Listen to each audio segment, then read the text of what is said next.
은혜 받으실 하나님의 말씀은 창세기 6장 1절에서 4절 말씀입니다. 사람이 땅 위에 번성하기 시작할 때에 그들에게서 딸들이 나니 하나님의 아들들이 사람의 딸들의 아름다움을 보고 자기들의 좋아하는 모든 자로 아내를 삼는지라. 여호와께서 가라사대 나의 신이 영원히 사람과 함께하지 아니하리니 이는 그들이 육체가 됨이라. 그러나 그들의 날은 120년이 되리라 하시니라. 당시에 땅에 네피림이 있었고 그 후에도 하나님의 아들들이 사람의 딸들을 취하여 자식을 낳았으니 그들이 용사라 고대의 유명한 사람이었더라. 아멘. 샬롬 성가대의 찬양과 니시 오케스트라의 연주가 있겠습니다.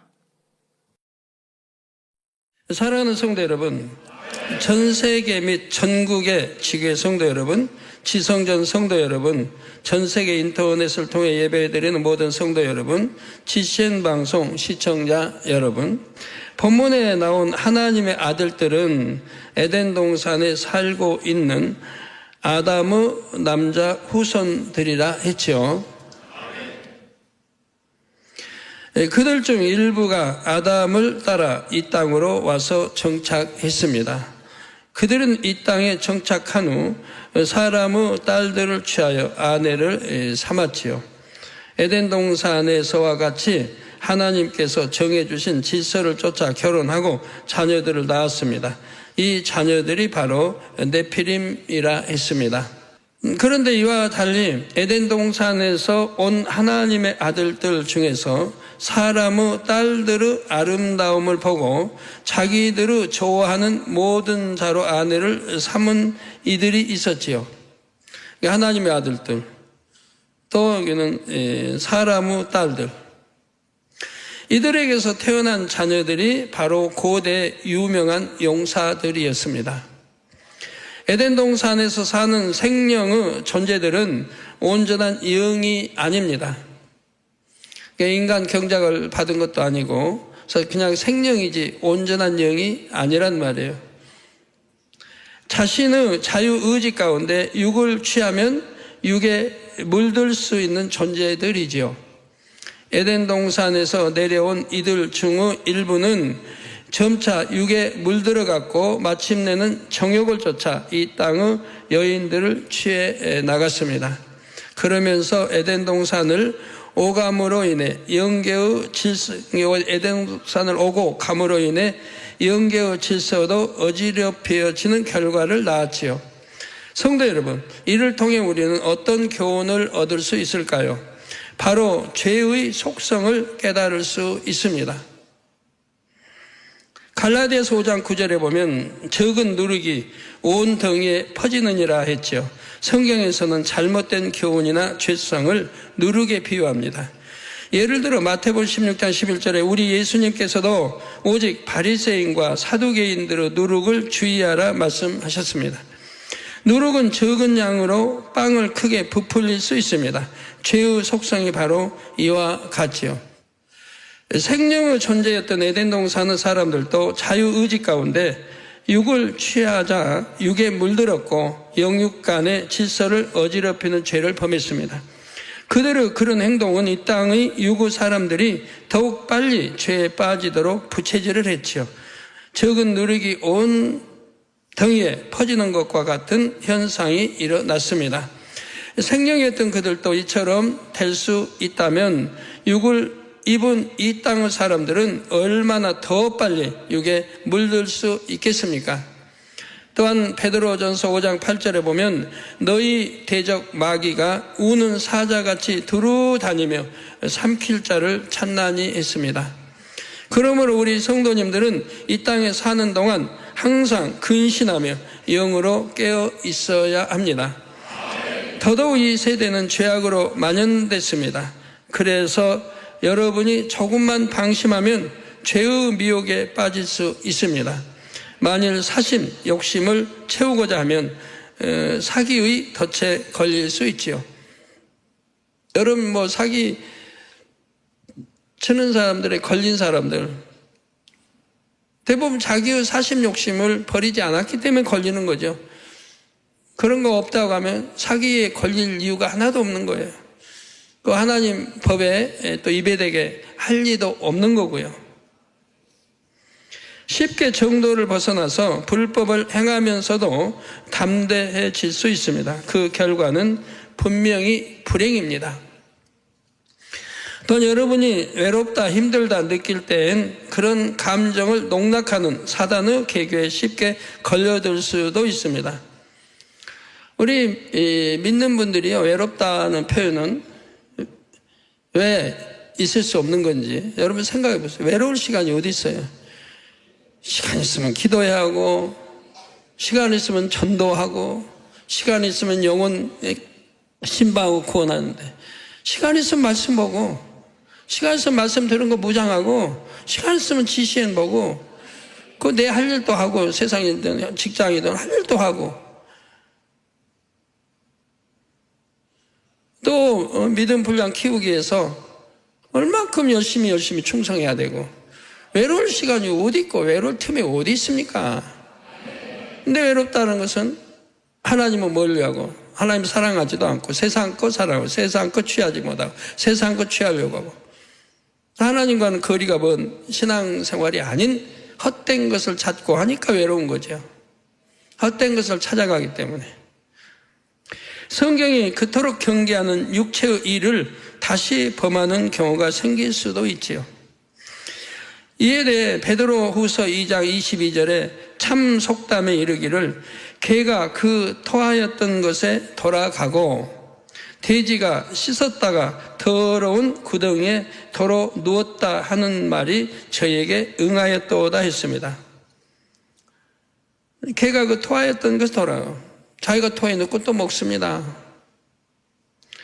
돼지가 씻어줬는데 다시 더러운 구덩이에 도로 누워버립니다. 그거 딩고입니다. 오늘날은 돼지 키운 거 청결하게 이렇게 키우겠지만 옛날에는 안 그랬잖아요.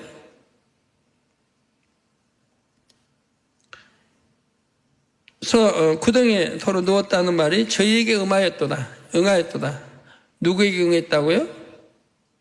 이처럼 이전에 회개했던 죄를 다시 범한다면 얼마나 안타까운 일입니까? 회개했다 해놓고 다시 죄를 지어서 다시 범한다고 하면 개와 돼지와 다를 바 없는 거죠. 깨끗이 씻어줬는데 다시 더우는데 진창에 가서 뒹굴어 버리고 그런 개, 돼지 하는 거와 동일하다 이 말입니다. 회개했다고 해놓고 또 죄를 짓고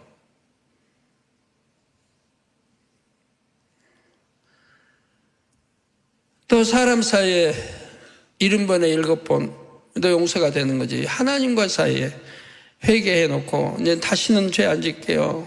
용서해 주세요. 그래놓고 또 하나님 앞에 또 그러고 만군의 하나님 앞에 약속에는 꼭 이고 70번에 70번도 용서해 주시라고 했는데요. 우리 사람 사이 말입니다. 하나님과는 아니 그렇습니다.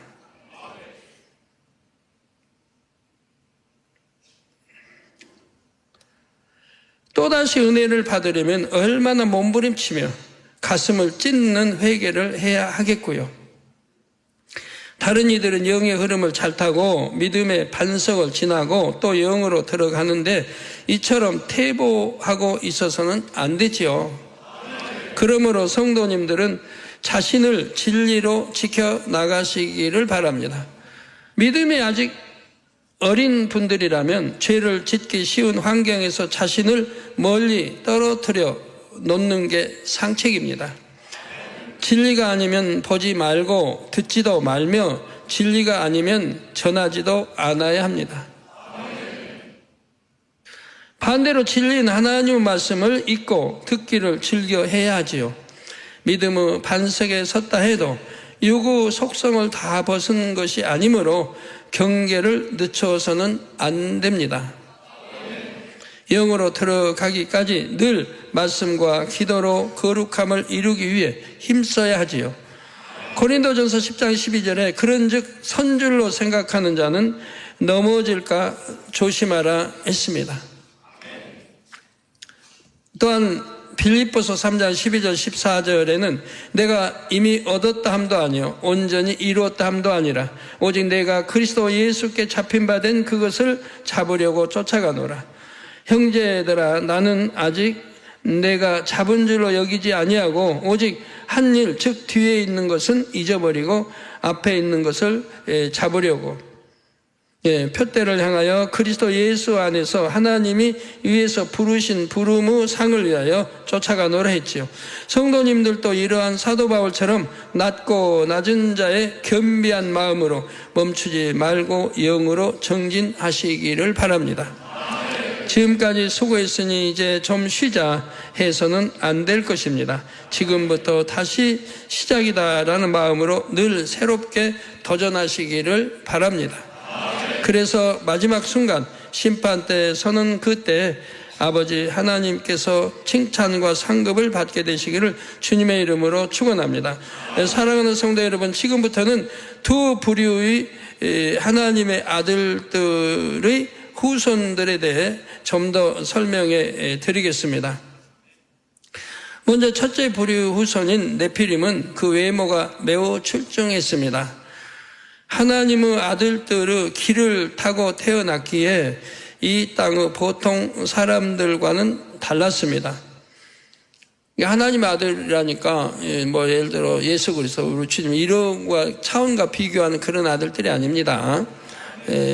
그냥 하나님이 생명으로 이렇게 주셔서 부르는 그런 아들들인 거지. 하나님이 참 내 아들 이런 거하고는 경우가 다르단 말이에요. 네피림의 아버지들은 이 땅의 삶을 스스로 택해 내려왔다 해도 육에 깊이 물들지 않았지요. 그래서 그들이 가진 좋은 기질, 곧 에덴 동산 사람으로서의 뛰어난 면을 자녀들에게도 많이 전수할 수 있었습니다. 둘째 부류 후손들도 기본적으로 에덴 동산 사람의 길을 받고 태어났기에 이 땅의 사람들보다는 뛰어난 면이 있었지요. 그래서 그들은 어디에서나 눈에 띄었고 보통 사람들에게는 매우 특별한 존재로 여겨졌습니다.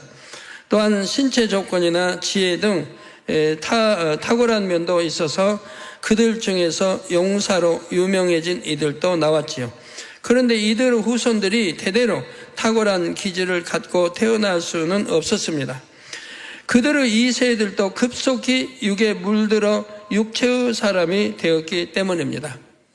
이게 1세대가 지나려고 하면 그래도 800년, 900년 이렇게 천여 년이 지나지 않아요. 그리고 또 2세대를 맞고요. 이는 아담과 하와가 이 땅에서 낳은 후손들이 유구 사람인 것과 같은 이치입니다. 아담과 하와도 에덴 동산에서는 생명이었지만 죄를 범하여 유구 사람이 된 후에는 그의 후손들도 유구 사람으로 태어났지요. 마찬가지로 하나님의 아들들과 그들의 자녀들이 이 땅에서 육체의 사람이 되자 후손들도 육체의 사람으로 태어났습니다. 이는 하나님의 아들에게서 물려받은 좋은 기질이 유구 속성과 섞이면서 상쇄돼 버린 결과이지요. 그래서 하나님의 아들들의 후손들도 3대째부터는 이 땅의 사람들과 별반 다르지 않게 되었습니다. 만약 그들이 대대로 뛰어난 능력을 갖고 태어났더라면 아마도 이 땅은 그들의 세상이 되고 말았을 것입니다. 유명한 용사라 불릴 정도로 뛰어난 그들이 이 땅의 사람들을 지배하고 다스리게 되었겠지요. 다행히 이런 일은 일어나지 않았습니다. 그들은 수명이 다하여 죽었고 사람들의 기억 속에만 전설적인 인물로 남게 되었습니다. 더욱이 홍수 심판 때 노아의 8 식구 외에는 구원받은 이가 없으니 이때 하나님의 아들들의 후손도 멸절되었지요. 그런데 민수기 13장 33절에 보면 이스라엘의 12 정탐꾼 중 10명의 보고 내용에 네피림 후손이 등장합니다. 거기서 곧 가나안 땅이죠. 구체적으로 기럇 아르바라고도 불리는 헤브론을 가리킵니다. 또 네피림 후손 아낙 자손 대장부들을 보았나니 우리는 스스로 보기에도 메뚜기 같으니 그들을 보기에도 그와 같았을 것이라 했지요. 이때 정탐꾼들이 보았다고 말하는 이들이 정말 네피림의 후손일까요? 아닙니다. 그들이 본 사람들은 헤브론에 살고 있던 아낙 자손입니다. 아낙 자손은 대장부처럼 강해 보였고 매우 두려운 존재로 여겨졌지요. 이에 10명의 정탐꾼들은 자신들의 주장에 힘을 싣기 위해서 아낙 자손을 네피림에 빗대어 묘사했던 것입니다. 가나안 땅 정탐 사건은 노아 홍수로부터 약 1000년이 흐른 후에 있었던 일입니다. 그런데도 네피림이란 존재가 사람들의 기억 속에 남아 있었다는 사실입니다. 노아의 후손들로 사람이 다시 번성할 때 구전되었던 것이지요. 성도 여러분, 네피림들은 이 땅에 살 때 문제를 일으키지 않았습니다. 반면 정욕을 쫓아 이 땅에 내려온 하나님의 아들들과 그 후손들이 문제를 많이 일으켰지요. 본문 2절에 기록된 대로 사람의 딸들의 아름다움을 보고 자기들의 좋아하는 모든 자로 아내를 삼는 등 하나님의 진노를 사는 행동을 했던 것입니다. 더욱이 이들은 이 땅과 에덴 동산을 오가면서 이 땅의 질서는 물론이요 에덴 동산의 질서까지 위협하기에 이르렀습니다. 이들의 행동은 이 땅의 사람들에게 막대한 영향을 줍니다. 이 땅의 사람들도 그들을 쉽게 따라하며 더불어 문란한 악행을 일삼게 되었죠. 하나님께서는 사태가 이처럼 심각해지는 것을 보시고 한탄하시며 근심하셨습니다. 그리고 중대 결정을 내리시죠. 그 내용이 바로 본문 3절에 나옵니다. 여호와께서 가라사대 나의 신이 영원히 사람과 함께 하지 아니하리니 이는 그들이 육체가 됨이라. 즉 여호와께서 가라사대 나의 신이 하나님의 신이 영원히 사람과 함께 하지 아니하리니 이는 그들이 육체가 됨이라. 그러면 여러분 하나님의 신이 성령이 여러분 함께 해요 안 해요? 그럼 성경은 분명히 영원히 사람과 함께 하지 아니하리니 이는 그들이 육체가 됨이라 했습니다. 영원히 사람과 함께 하지 않는다고 했는데 여러분과 어떻게 함께 합니까? 네? 하나님 말씀이 틀립니까? 여러분과 어떻게 함께해요? 성령이 어떻게 여러분과 함께해요?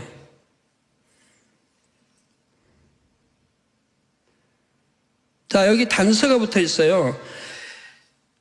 여호와께서 가라사대 말씀하시기를 나의 신이 영원히 사람과 함께하지 아니하리니 이는 그들이 육체가 됨이라.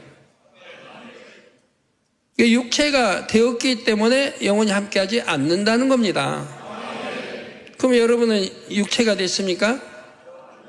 예수 그리스도를 이제 구세 영접하고 성령 받아서 여러분 새로운 피조물이 됐습니다. 새 사람이 됐어요.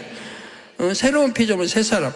그러니까 여러분이 믿는다고 하면 새로운 피조물이 돼야 되는 거예요. 구습은 다 벗어버리고 새로운 피조물이 돼야 돼요. 이게 이제 육체의 사람이 아닌 성령 받은 하나님의 아들, 딸로 새로운 피조물이 되었기 때문에 성령이 함께 하시는 거예요. 육체의 사람과는 영원히 함께 하지 않는데, 그래요. 영원히 함께 하지 않아요. 그러니까 여러분이 육체의 사람이다. 그럼 하나님은 함께 하지 않아요. 교회 다녀도 함께 하지 않아요. 그러니까 기도에도 응답 없는 거 아니에요. 육체의 사람이니까. 육체의 사람이 아닌 영의 사람이다. 하나님의 아들이라고 그래도 하나님이 하실 수 있는, 내 아들을 할 수 있는 사람들이라고 해봐요. 그러면 하나님이 그래도 함께 하셔서 기도하는데 응답해주고 여러 가지 형통하게 인도도 해주고 축복해 주신 거 보는데 어떤 사람들은 전혀 하나님이 함께 하지 않거든요. 기도에도 응답도 없고 육체의 사람이기 때문에. 여전히 죄를 벗지 못하고 여전히 악을 벗지 못하고 여전히 이 세상과 사랑하고 짝하며 사는 육체의 사람이기 때문에 하나님 말씀은 영원히 함께하지 않는다거든요. 그들이 회개하고 돌이켜서 이제는 육체를 벗어버리고 영으로 들어와야 되는 것이라 이 말이에요. 그러지 않는 이상은 영원히 함께하지 않는다. 함께하지 않으시는 거예요. 그래서 예수를 구세주 영접해서 하나님의 아들, 딸을 한다면 그때부터는 새로운 피조물로서 이제 하나님의 법을 쫓아 살아야 된다 이 말입니다. 내 시민권이 하늘나라에 있으므로 하나님의 하늘나라의 법을 쫓아 살아야 되는 것이라 이 말. 그래서 계명을 지켜야 되는 것이고 계명도 지키지 않으면서 신앙생활 20년, 30년 됐어도 반석에도 못 들어잖아요.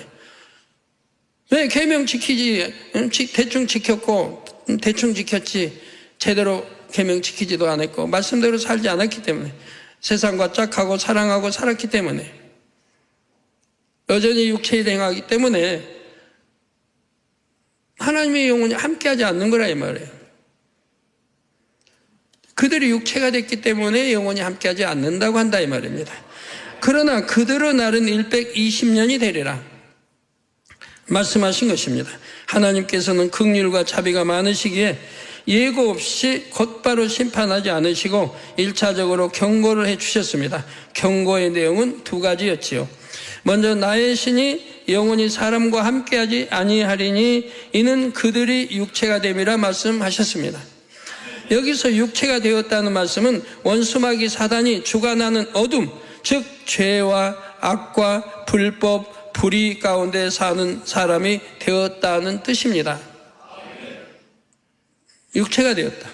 저 원수마귀 사단이 주관하는 어둠, 또 죄, 악, 불법, 불의 가운데 사는 사람이 되었다. 빛과 어둠이 함께할 수 없듯이 하나님은 죄악 가운데 사는 사람과 함께 하실 수가 없습니다. 하나님의 아들들은 원래 빛의 영역인 에덴 동산에 살았던 사람들이지만 이 땅에 내려와 육에 물들어 죄악을 일삼음으로 이제는 하나님과 상관이 없게 되었지요. 이 말씀은 당시 이 땅에 사는 사람에게도 동일하게 적용이 되었습니다. 하나님께서는 육체가 된 사람에게는 영원히 함께하지 않으시겠다 선언하셨던 것입니다. 육체의 사람들은 하나님의 자녀가 아니라 원수마귀 사단의 종이요 자녀이지요.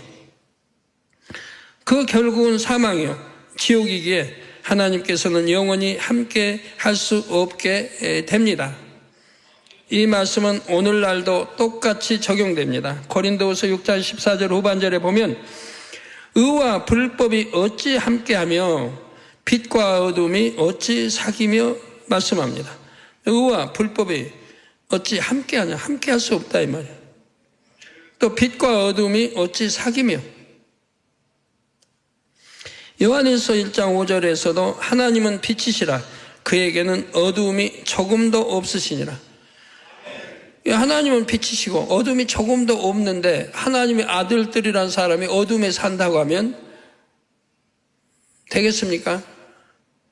천국의 시민권을 가진 하나님의 아들이라고 하면 되겠습니까?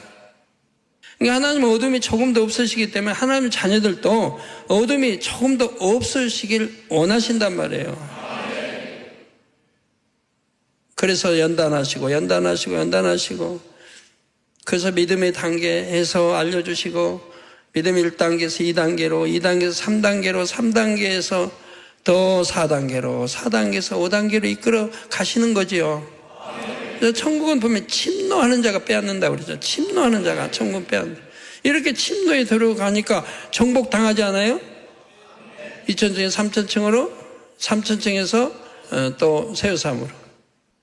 그리고 우리가 빛 가운데 행할 때라야 하나님과 사귐을 가질 수 있다 했습니다. 하나님께서 함께 하시면 복이 임하지만 하나님께서 함께하지 않으시면 사단의 시험에 빠질 수 있지요. 하나님께서 함께 해주시지 않는 사람은 원수마귀 사단에게 속하기 때문입니다. 원수마귀 사단은 사람들이 죄를 짓도록 사주하고 그래서 죄를 지으면 환난을 당하게 하지요. 여러분 중에 혹여 나는 열심히 신앙생활 하는 것 같은데 나는 하나님을 잘 믿는 것 같은데 하나님께서 함께 하시는 증거가 왜 없을까? 나는 왜 형통함을 받지 못하는가? 나는 왜 축복을 받지 못하는가? 이런 생각이 드는 분이 계신지요? 오늘 말씀에서 해답을 찾으시기 바랍니다. 여러분이 빛 가운데 거하면 하나님께서 반드시 여러분과 함께 하십니다. 빛 가운데 거하면 하나님 말씀이에요. 반드시 함께 하세요. 함께 하지 않으면 내가 빛 가운데 거하지 않고 있다는 거예요. 반대로 하나님을 믿는다 하면서도 여전히 어두움 가운데 거하고 있다면 하나님께서는 함께 주실 수가 없지요. 따라서 여러분에게 어떤 문제가 생겼다면 먼저 자신을 돌아보시기 바랍니다. 내가 아직 육체 가운데 있지는 않은가? 내가 어두움 가운데 살고 있지는 않은가? 진실하게 살펴야 합니다. 요한일서 1장 6절에 만일 우리가 하나님과 사귐이 있다 하고 어두움 가운데 행하면 거짓말을 하고 진리를 행치 아니함이거니와 말씀하였습니다. 하나님과 사귐이 있다 하고 어두움 가운데 행한다면 사귄다는 그 말 자체가 거짓말이잖아요. 여러분이 빛이신 하나님 말씀대로 살지 않으면 아무리 나도 하나님을 믿어요, 나도 신앙생활 열심히 합니다 말해도 소용이 없습니다. 그 고백은 진실이 아니기 때문입니다. 그러나 여러분이 진실로 빛 가운데 살면 하나님께서는 여러분과 함께 주시며 반드시 축복을 주십니다. 온전해지기 위한 연단을 받는 중이라 해도 하나님께서 함께 하시는 증거가 따르죠. 요셉이 바로 그러했습니다. 요셉은 나무집에서 종살이를 할 때도 억울한 누명을 쓰고 옥에 갇혔을 때에도 하나님께서 함께 해주셨습니다. 형통하게 인도해 주셨습니다. 하나님을 믿지 않는 주변 사람들도 확연히 느낄 수 있도록 여호와께서 그의 범사에 형통케 하셨지요. 그런데 옥에 갇힌 것도 아니요 종으로 매인 몸이 아닌데도 범사에 불통하며 늘 어려움 속에 사는 분이 있습니까? 그렇다면 내가 영과는 얼마나 거리가 먼 육의 사람인가를 깨우쳐야 합니다. 하나님께서는 이미 수천 년 전에 육체의 사람과 영원히 함께하지 않겠다고 선포해 놓으셨기 때문입니다. 내가 여전히 육체에 거하면은 하나님이 함께 하실 수가 없는 거란 말이에요. 성도 여러분, 하나님께서 3절 후반절에 나온 대로 육체가 된 사람들에 대해 그러나 그들의 날은 120년이 되리라고 말씀하셨습니다. 이 말씀을 직역하면 그들은 120년밖에는 살지 못한다입니다.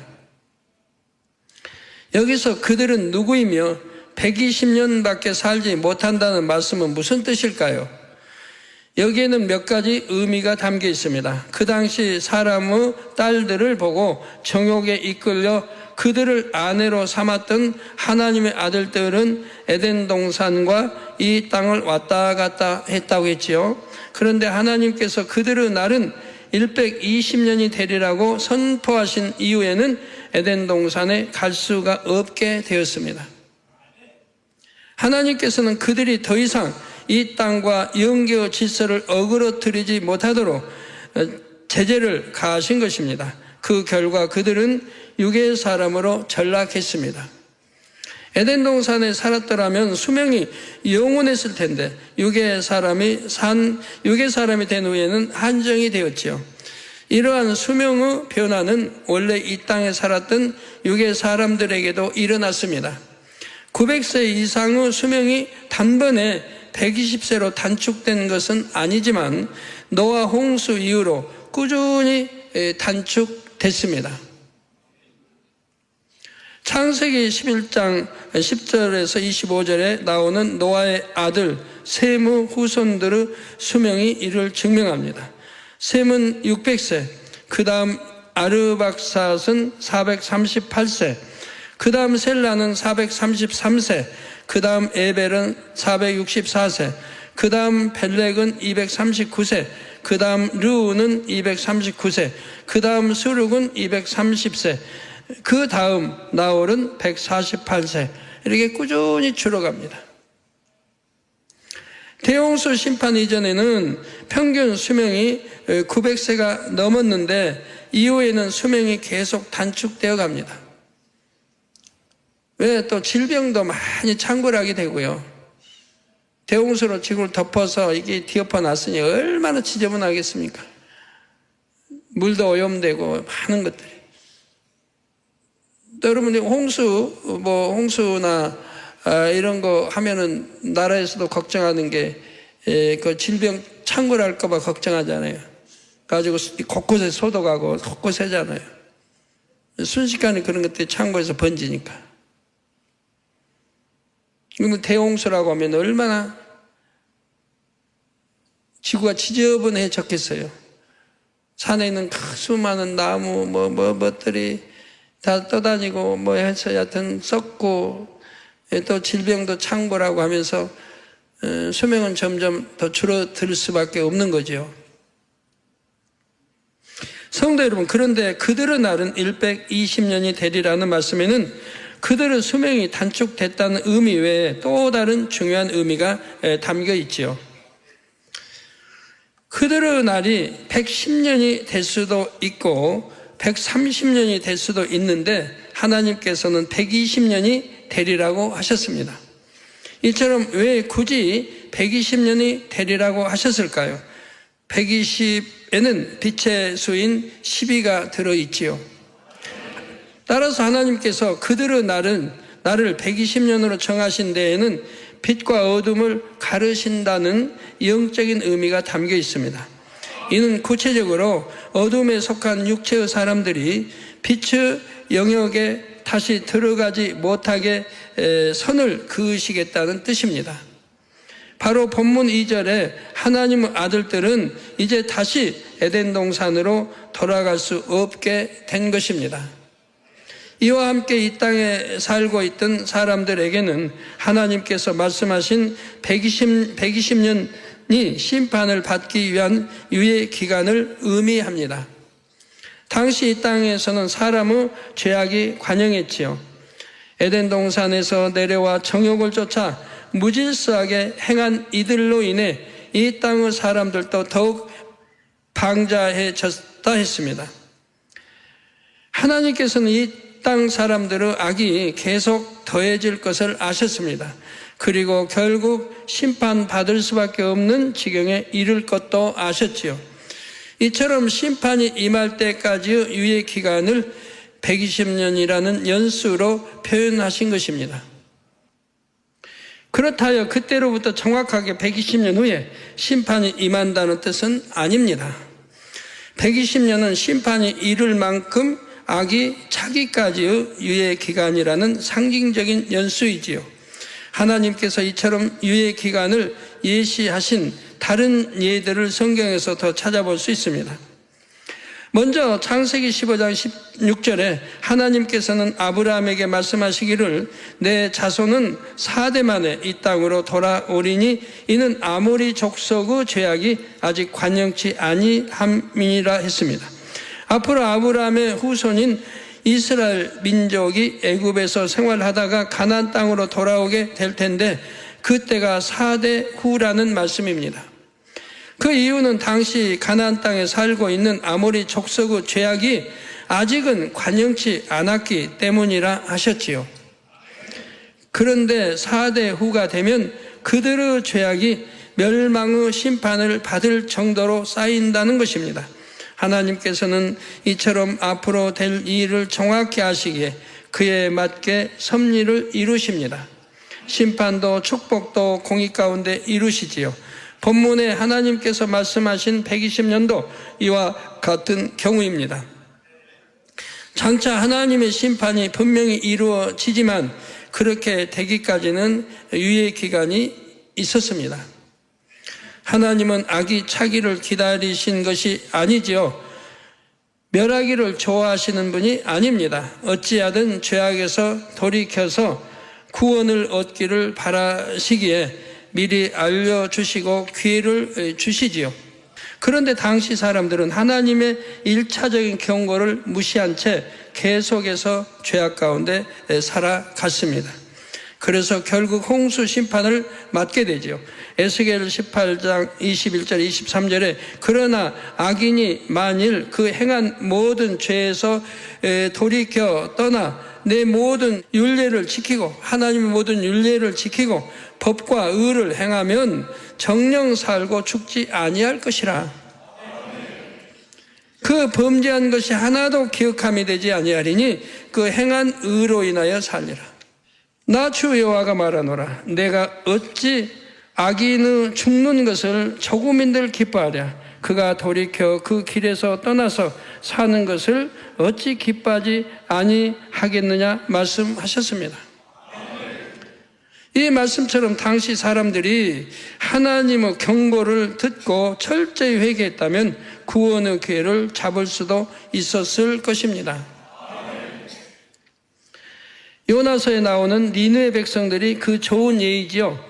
그들의 입장에서 요나는 타국인 이스라엘의 선지자였습니다. 그럼에도 요나가 전한 심판의 경고를 결코 무시하지 않았지요. 40일이 지나면 니느웨가 무너지리라는 요나의 외침을 들었을 때에 그들은 하나님을 믿었다 했습니다. 그리고 즉각 회개의 자세를 취합니다. 왕과 대신들과 모든 백성들이 금식하면 물론이요, 심지어는 가축들까지도 금식을 시켰습니다. 힘써 여호와께 부르짖었고 악한 길과 손으로 행한 강포에서 떠나도록 했습니다. 이에 요나 3장 10절에 보니 하나님이 그들의 행한 것 곧 그 악한 길에서 돌이켜 떠난 것을 감찰하시고 뜻을 돌이켜서 그들에게 내리리라 말씀하신 재앙을 내리지 아니하시니라. 이처럼 우리 아버지 하나님은 인생들을 아끼시고 사랑하시는 분입니다. 그런데 하나님께서 사랑 가운데 기회를 주셔도 사람이 계속 죄악을 쌓으면 공의 가운데 심판이 임할 수밖에 없습니다. 그래서 결국 하나님께서도 노아 시대 홍수 심판을 결정하셨던 것입니다. 이에 대해서는 다음 시간에 이어서 말씀드리겠습니다.